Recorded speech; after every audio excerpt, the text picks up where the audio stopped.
నేటి సూర్య న్యూస్ కి స్వాగతం. ఈనాటి వార్తా విశేషాలు. చంద్రబాబు దగ్గర దోచుకున్న డబ్బులు దండిగా ఉన్నాయని, ఓట్ల కోసం డబ్బులిస్తే వద్దనకండి, తీసుకోండి, కానీ ఓటేసే ముందు మీకు ఎవరి వల్ల మంచి జరిగిందో ఆలోచన చేయాలని సీఎం వైఎస్ జగన్ పేర్కొన్నారు. ఆన్ గోయింగ్ పథకాలను అడ్డుకుంటున్నారని, 14,165 కోట్లు చెల్లింపులకు ఈసీ బ్రేక్ వేసిందని, టీడీపీ, బీజేపీ, జనసేన కుట్రతో పేదలకు నష్టం జరుగుతుందని ఆయన దుయ్యబట్టారు. చంద్రబాబు ఇచ్చే 2,000 రూపాయలకో 3,000 రూపాయలకో పొరపాటున మోసపోకండి. ఒకటి గుర్తుపెట్టుకోండి, జగన్ మళ్ళీ ఉంటేనే ప్రతి నెల మీకు క్యాలెండర్ ఇచ్చి ఏ నెలలో ఏ పథకం వస్తుందనో ముందే చెప్పి ప్రతి నెల ఇదిగో ఈ నెల రైతు భరోసా, ఇదిగో ఈ నెల అమ్మఒడి, ఇదిగో ఈ నెల చేయూత అని అంటూ ప్రతి సంవత్సరము 5 సంవత్సరాలు ప్రతి పథకము కూడా నేరుగా మీ ఇంటికే రావాలి అని అంటే మాత్రం చంద్రబాబు ఇచ్చే 2,000కు 3,000కు మోసపోవద్దండి. గుర్తుపెట్టుకోండి, జగన్ ముఖ్యమంత్రిగా ఉంటే ప్రతి నెల ప్రతి ఇంట్లో పట్టుకే అన్నది గుర్తుపెట్టుకోండి. ప్రతి ఒక్కరూ కూడా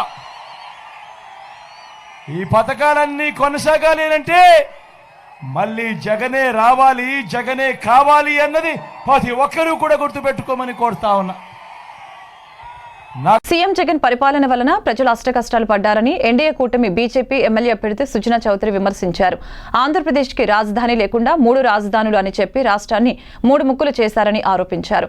ఎన్డీఏ కూటమి అధికారంలోకి వస్తేనే రాష్ట్ర అభివృద్ధి జరుగుతుందని వెల్లడించారు.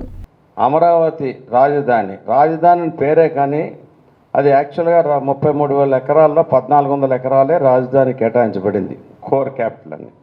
మిగిలిందంతా కూడా అది గ్రోత్ క్యాపిటల్. రీసెర్చ్ ఇన్స్టిట్యూట్ కానీ, యూనివర్సిటీస్ కానీ, హాస్పిటల్స్ కానీ, కాలేజ్ కానీ, ఇన్ఫర్మేషన్ టెక్నాలజీ కానీ, బయోటెక్నాలజీ కానీ ఇవన్నీ రావటానికి హంగుగా దాన్ని బ్లూ ప్రింట్ తయారు చేయడం జరిగింది. దాన్ని 3 ముక్కల ఆటతో దాన్ని నాశనం చేశారు. దాని మూలాన యువతర మొత్తం ఎక్కడికి వెళ్ళాలో దిక్కుతోచని పరిస్థితికి వచ్చారు. మామూలుగా యువతీ యువకులు ఒక డిగ్రీ అయిపోతే, ఇంజనీరింగ్ అయినా, డాక్టర్ అయినా, మామూలు డిగ్రీ అయినా రాజధానికి వెళ్తారు ఉద్యోగ అవకాశాలకి. మన జగన్మోహన్ రెడ్డి గారు 151 స్థానాలు వస్తే ఆయనకు వయసు రీత్యా కానీ అన్నిటి రీత్యా బ్రహ్మాండంగా చేస్తారని అనుకున్నాను నేను పర్సనల్గా, పార్టీలకు అతీతంగా.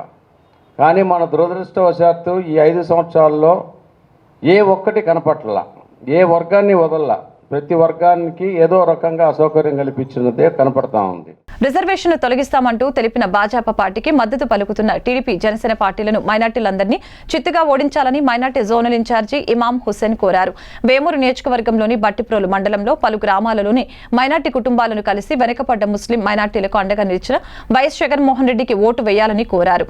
ముస్లిం రిజర్వేషన్పై బీజేపీ విషయం చెబుతుందని, తాము అధికారంలోకి వస్తే రిజర్వేషన్ తొలగిస్తామని తెలపడంతోనే మైనార్టీలపై వారికి ఉన్న చిత్తశుద్ధి ఏంటో తెలుస్తుందని అన్నారు. వైఎస్ఆర్సీపీతోనే ముస్లిం మైనార్టీల అభివృద్ధి సాధ్యమని తెలిపారు. యావత్ ముస్లిం సమాజం రానున్న ఎన్నికల్లో కూటమి పార్టీకి గుణపాఠంతో పాటు తమ ఓటుతో బుద్ధి చెప్పాలని తెలిపారు. ఈ కార్యక్రమంలో సయ్యద్ సిరాజుద్దీన్, అబ్దుల్లా బేగు, సయ్యద్ నబీ, జుబేర్, తబ్రేజు, అబ్దుల్ కరీం, షర్బుద్దీన్, బాజీ, ఇర్ఫాన్, సయ్యద్ అరిఫుల్లా, రెహమాన్, జానీ, నజరుల్లా బేగ్, మౌలాలి, ఇమ్రాన్, సలాం, లాజన్ తదితర నాయకులు పాల్గొన్నారు. వేమూరు నియోజకవర్గంలో ప్రతి మండలంలో ఉన్న మైనార్టీ సోదరులందరినీ కలుపుకుంటూ ఈరోజు బట్టిపోలు మండలంలో ఉన్న party, YSR Congress party minority నాయకులందరినీ వేమవరం కానివ్వండి, పల్లిగోన కానివ్వండి, వెల్లటూరు గ్రామంలో ప్రతి మైనార్టీ సోదరుడి ఇంటికి వెళ్ళి మహానేత వైఎస్ రాజశేఖర రెడ్డి గారు ఇచ్చిన మైనార్టీలకు ఇచ్చిన 4% రిజర్వేషన్ గురించి వివరిస్తూ, వైఎస్ జగన్మోహన్ రెడ్డి గారు మైనార్టీ సంక్షేమానికి ఎంతగా ఈ 5 ఏళ్లలో చేసిన అభివృద్ధి గురించి వివరించి, దాదాపు ఈ 5 ఏళ్లలో మైనార్టీ సామాజిక వర్గానికి అక్షరాల 23,000 కోట్లు ఖర్చు పెట్టిన ఘనత అది యొక్క వైఎస్ జగన్మోహన్ రెడ్డి గారికి దక్కుతుందన్న విషయాన్ని ప్రతి ఒక్క మైనార్టీ సోదరులకు వివరించి, గత ప్రభుత్వం మైనార్టీలకు ఖర్చు పెట్టింది కేవలం 2,000 కోట్లు మాత్రమే. ఆ విషయాన్ని కూడా తెలియపరిచి ఈరోజు TDP party, Janasena party, BJP party కలిసి ఈ మతతత్వ పార్టీని ఆంధ్ర రాష్ట్రంలో, దేశంలో పులపాలని, మరీ ముఖ్యంగా మహానేత వైఎస్ రాజశేఖర రెడ్డి గారు ఇచ్చిన 4% రిజర్వేషన్ను బీజేపీ వాళ్ళు, టీడీపీ వాళ్ళు కలిసి తీసివేయాలని ఈ రిజర్వేషన్ల గురించి పద్దాకా ప్రస్తావిస్తూ ఉన్నారు. సముద్రాన్ని తలపించిన వైఎస్సార్సీపీ ఎమ్మెల్యే అభ్యర్థి వరికుటి అశోక్ బాబు ప్రచార యాత్ర బాపట్ల జిల్లా బట్టిప్రోలు అద్దేపల్లి గ్రామాలలో వైఎస్సార్సీపీ ప్రచార కార్యక్రమం నిర్వహించారు. వేలాదిగా వైఎస్సార్సీపీ కార్యకర్తలు అభిమానులు తరలివచ్చి వరికుటి అశోక్ బాబుకు అడుగడుగున నీరాజనాలు పలికారు. మహిళలు అశోక్ బాబు నుదురున తిలకం దిద్ది హారతులు పట్టారు. ఈ సందర్భంగా అశోక్ బాబు మాట్లాడారు. పెత్తందారులకు పేదవారికి జరిగే ఈ యుద్ధంలో పేదవాడు గెలవాలని ఆయన కోరారు. కుల మత పార్టీలు చూడకుండా ప్రతి ఒక్కరికి సంక్షేమ పథకాలు అందించిన వైఎస్ జగన్మోహన్ రెడ్డిని గెలిపించాలని ఆయన కోరారు. శాశ్వత హక్కుని రైతుకి ఇస్తా ఉంటే జగన్మోహన్ రెడ్డి గారు అవి రాయించుకుంటున్నారు, లాక్ చేసుకుంటున్నారని చెప్పేసి చెప్తా ఉన్నారు. అయ్యా ఆలోచించండి. ఈరోజు ఈ కార్యక్రమాన్ని ఇంత దిగ్విజయంగా చేసినటువంటి వైఎస్ఆర్ కాంగ్రెస్ పార్టీ సైనికులందరికీ కూడా పేరు పేరున హృదయపూర్వక నమస్కారాలు తెలియజేస్తున్నాను. మే నెల 13వ తారీఖున జరగబోతున్నటువంటి ఎన్నికల్లో ఫ్యాన్ గుర్తు మీద ఓటేసి గెలిపించాలని చెప్పేసి కోరుతున్నా. మీరు అనుకుంటారు ఎందుకు ఫ్యాన్కే ఎందుకు వేయాలి అని.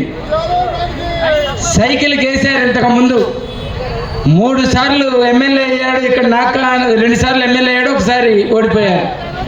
14 సంవత్సరాలు ముఖ్యమంత్రిగా అయినటువంటి చంద్రబాబు నాయుడు గారు మనకేం చేశారనేది ఆలోచించండి. మరి గతంలో వేవర్స్కి సంబంధించి ఆకలి చావులుండేవి, ఆత్మహత్యలుండేవి. అవునా కాదా? అవునా కాదా? ఈ రోజున జగన్మోహన్ రెడ్డి గారు నేతన్న నేస్తం అనేటువంటిది ప్రతి ఒక్క మగ్గం చేసేటువంటి వాళ్ళందరికీ కూడా సంవత్సరానికి 24,000, 5 సంవత్సరాలు 1,20,000 రూపాయలు ఇప్పటి వరకు బటన్ నొక్కి చెల్లించారు. కోవిడ్ కష్టాల్లో కూడా నవరత్నాలు ప్రజల్ని ఆదుకున్నాయని, నిజంగా పేదలను ఆదుకున్నది వైసీపీ ప్రభుత్వమేనని పశ్చిమ వైసీపీ ఎమ్మెల్యే అభ్యర్థి షేక్ ఆసిఫ్ తెలిపారు. జగనన్న ప్రభుత్వమే కావాలని ప్రజలు చెబుతున్నారని, వైసీపీ విజయం ఖాయమని ఆయన ధీమా వ్యక్తం చేశారు. పశ్చిమ నియోజకవర్గం కాళేశ్వర మార్కెట్లో గడప గడప కార్యక్రమాన్ని ప్రారంభించడం జరిగింది. ఈ యొక్క కార్యక్రమంలో పాల్గొని ప్రతి ఒక్క షాపుకి వెళ్ళి వ్యాపారస్తులకి అన్ని విధాలుగా సౌకర్యాలు అలాగున్నాయని అడిగి తెలుసుకోవడం జరిగింది. ప్రతి ఒక్కళ్ళు కూడా స్వచ్ఛందంగా ముందుకొచ్చి మమ్మల్ని హారతులు పలుకుతున్నారు. తప్పకుండా మేము జగనన్నకే తోడుగా ఉంటాం, మళ్ళీ జగనన్నకే మద్దతు ఇస్తామని చెప్పడం జరుగుతుంది. మరి ఏదైనా సమస్యలు ఉంటే మా దృష్టికి తీసుకురండి, మేము సమస్యల్ని మళ్ళీ ఎలక్షన్ అవ్వగానే మేము మొత్తం పూర్తి చేస్తామని చెప్పేసి వాళ్ళకి హామీ కూడా ఇవ్వడం జరిగింది. తప్పకుండా మేము నెరవేరుస్తామని చెప్పడం జరిగింది. అలాగే ఈరోజు ఏ ఒక్క హామీ నెరవేర్చకుండా, ఏ ఒక్క పథకం ఇవ్వకుండా ఈరోజు ప్రజల మధ్యకి వచ్చి నేను ఇక్కడే పుట్టాను, నేను స్థానికుడిని, నేను మీకు అది చేసేస్తా ఇది చేసేస్తా అని చెప్పి ఆల్ ఫ్రీ మేనిఫెస్టోని పెట్టుకొని వచ్చి ఇదేదో మాట్లాడుతున్నారు. మీరందరూ గమనించాల్సిన అవసరం ఎంతైనా ఉంది. మెట్లు లేవు, మెట్రో లేదు, కానీ బుల్లెట్ ట్రైన్ గురించి ప్రధాని మోదీ చెప్పుకుంటున్నారని పశ్చిమ ఎమ్మెల్యే అభ్యర్థి పోతిన వెంకట రామారావు ఎద్దేవా చేశారు. విజయవాడ పశ్చిమంలోని కొండ ప్రాంత వాసులకు మెట్లు కూడా సరిగ్గా లేవని, ఇవి ఎక్కడా మనకి మెట్రో రైలు కూడా లేదన్న విషయాన్ని ప్రధాని మరిచిపోయారని అన్నారు. ప్రధాని మోదీ బుల్లెట్ ట్రైన్ కావాలా అంటే అటు చంద్రబాబు ఇటు పవన్ కళ్యాణ్ చెరో పక్క చేరి డింగ్ డాంగ్ లా చిడతలు వాయిస్తున్నారని విమర్శించారు.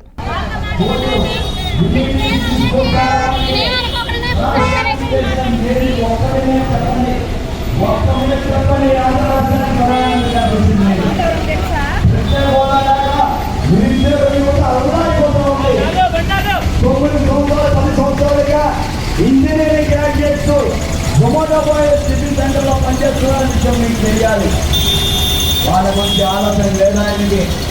ఆయన భారతదేశంలో 847 మంది ఎమ్మెల్యేలని వాళ్ళు కొనేసి అక్కడ ఉన్న ప్రభుత్వాన్ని మార్చిన అవినీతి ప్రధానమంత్రి ఆయన. వైసీపీ ప్రభుత్వ హయాంలో జరుగుతున్న అభివృద్ధి చూసి ఓర్వలేక కొన్ని పత్రికలు ఉన్నది లేనట్లుగా, లేనిది ఉన్నట్లు అవాస్తవాలు రాస్తున్నారని దుర్గగుడి కమిటీ చైర్మన్ కర్నాటి రాంబాబు ఆరోపించారు. దుర్గగుడిలో అనేక అభివృద్ధి పనులు వైసీపీ పాలనలోనే జరిగాయని ఆయన వెల్లడించారు. ఈనాడు పేపర్లో వచ్చినటువంటి వార్త అమ్మలగన్నమ్మ, కనకదుర్గమ్మ దేవాలయం మీద ఎంత అసత్యమైనటువంటి వార్తలు రాశారు అని అంటే ఈరోజు చాలా బాధాకరంగా ఉంది. ఈ రోజున ఈనాడు పేపర్ వారు అమ్మ సాక్షిగా వైకాపా పాపాలు అని చెప్పనని నిన్న హెడ్డింగ్లో రాశారు. మేము చెప్తున్నాం, వైకాపా ప్రభుత్వంలో చేసినటువంటి దేవాలయాల అభివృద్ధి కానీ ఈ 5 సంవత్సరాలలో ఎంతో చారిత్రాత్మకంగా అభివృద్ధి చేసి భక్తుల మనోభావాల్ని ఎక్కడా కూడా ఇబ్బంది కలగకుండా దేవాలయ అభివృద్ధి పదంలో దూసుకుపోతుంటే ఈ రోజున ఈనాడు పేపర్ వారికి కనపడలేదా అని చెప్పి నేను అడుగుతున్నా. నిత్యావసర సరుకుల రేట్లు పెరగడానికి కారణం కేంద్ర ప్రభుత్వం కాదా? ధరలకు పెరుగుదలపై చంద్రబాబు, పవన్ కళ్యాణ్, మోదీ సమాధానం చెప్పాలని మాజీ మంత్రి వెల్లంపల్లి శ్రీనివాస్ డిమాండ్ చేశారు. Bonda Uma call money, sex racket, goondaism, rowdyism చేసే వ్యక్తి అని అన్నారు. బోండా ఉమ ప్రజలకు తప్పుడు సమాచారం చేసే విధానం మానుకోవాలని హితో పలికారు. మీ మీడియా ద్వారా బోండా ఉమని కోరుకున్నది ఒకటే, ప్రజలకి తప్పుడు సమాచారం మాత్రం మాట్లాడే ప్రయత్నం చేయబాకు. ఇప్పుడే ప్రజలను అసహించుకుంటున్నారు. ఎందుకంటే ఒక గోండాలాగా, రౌడీలాగా, కాల్మనీ, సెక్స్ రాకెట్లు చేసేవాడి వ్యక్తి నువ్వు. అటువంటి వ్యక్తి ఈరోజు ఓటు అడగడానికి కూడా రాని పరిస్థితి. ఓటు ఇంతవరకు ఈ సందులోకి వచ్చిన పరిస్థితి లేదు. బోండం అనే వ్యక్తి అధికారంలో ఉన్నప్పుడు రాలేదు, ప్రతిపక్షంలో ఉన్నప్పుడు రాలేదు, ఇప్పుడు ఎన్నికలు వస్తున్నప్పుడు కూడా రాలేదు. మేము ఎందుకు ఓటు వేస్తామండి వాళ్ళకని చెప్పని అడుగుతున్నారు. ఈరోజు మమ్మల్ని ఓటు అడగడానికి ఓటు వేయాల్సిన అవసరం మాకు లేదు అని ఇక్కడ స్థానిక ప్రజానీకం చెప్తున్నారు. అదేవిధంగా తప్పుడు ప్రచారం ఒకటి చేస్తున్నాడు. రేట్లు పెరిగిపోతున్నాయని. ఒకసారి మీ అధినాయకుడు చంద్రబాబు నాయుడు హెరిటేజ్ కంపెనీకి వెళ్ళు. హెరిటేజ్ రేట్ల కంటే కూడా, నీ హైదరాబాద్ హెరిటేజ్ రేట్ల కంటే కూడా మా విజయవాడలో రేట్లు చాలా తక్కువలో ఉన్నాయి. అసలు గమనించు. దేశవ్యాప్తంగా ఇప్పటి వరకు జరిగిన ఎన్నికల్లో బీజేపీకి ఎదురుగాలి వీస్తుందని, ఈ ఎన్నికల్లో మోడీ ఓటమి స్పష్టంగా కనిపిస్తుందని సిపిఎం అఖిల భారత ప్రధాన కార్యదర్శి సీతారాం ఏచూరి అన్నారు. దేశంలో లౌకికవాదం మరింతగా పరిడ విల్లాలంటే ఇండియా బ్లాక్ అధికారంలోకి రావాల్సిందేనని అన్నారు.